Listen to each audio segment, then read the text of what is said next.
Selama pandemi COVID-19 ini, kita sering mendengar istilah terapi plasma convalescence yang digunakan untuk meringankan gejala-gejala yang dialami oleh penderita COVID-19. Untuk mengetahui apa itu plasma convalescence dan bagaimana cara kerjanya, bisa dilihat di video dari channel Jen yang ada di sini. Dan untuk kasus COVID-19 itu sendiri, ada beberapa hal yang perlu diperhatikan agar terapi plasma convalescence ini dapat memberikan efek baik secara signifikan untuk penderita COVID-19. Yang pertama, waktu pemberian plasma convalescence, dan yang kedua adalah kadar antibodi COVID-19 di dalam plasma. Halo, kembali lagi dengan saya, Alexander Leslie. Di video ini, kita akan membahas tentang terapi plasma convalescence COVID-19.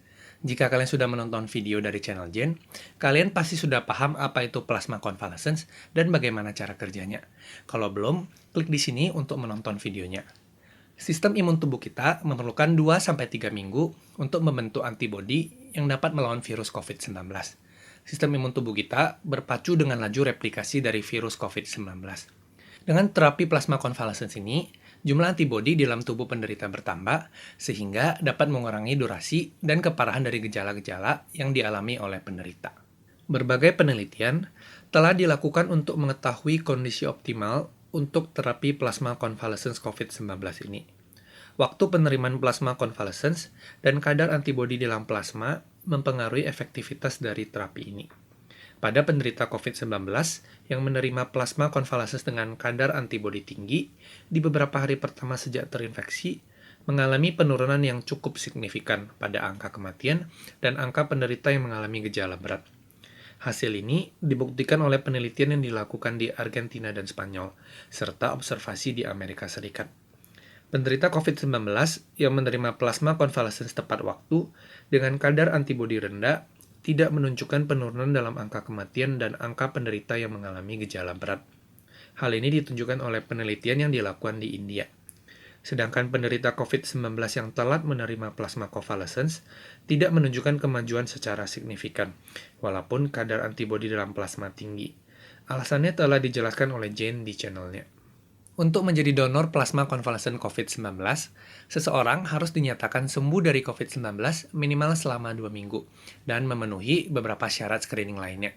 Namun, alasan mengapa perlu sampai 2 minggu, hingga saat ini belum ada penjelasan saintifik yang jelas.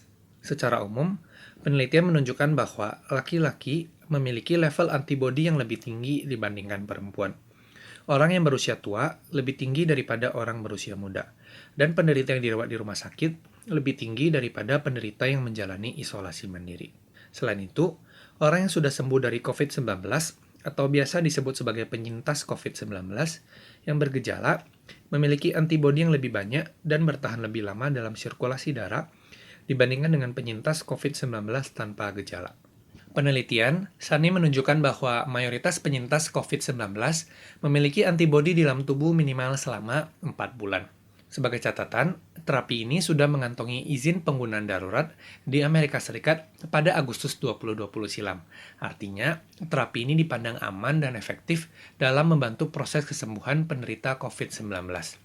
Namun perlu diingat bahwa efek samping bisa saja terjadi pada penerima plasma convalescence ini, antara lain hemolisis atau pecahnya sel darah merah, dan reaksi alergi. Namun, efek samping ini sangat jarang terjadi, yaitu di bawah 1%, dan dapat ditangani oleh petugas medis jika terjadi. Sebagai kesimpulan, terapi plasma convalescence ini merupakan salah satu cara yang dapat meringankan gejala-gejala yang dialami oleh penderita COVID-19.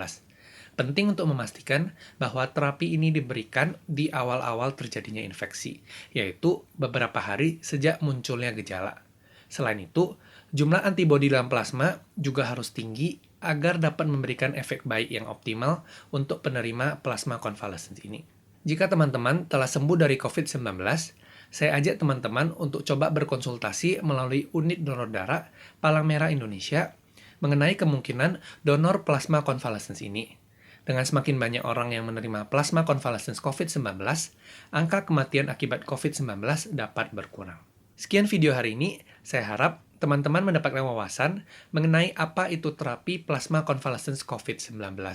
Share juga video ini agar semakin banyak orang mendapatkan kabar baik ini. Subscribe channel ini dan like video ini. See you on the next video.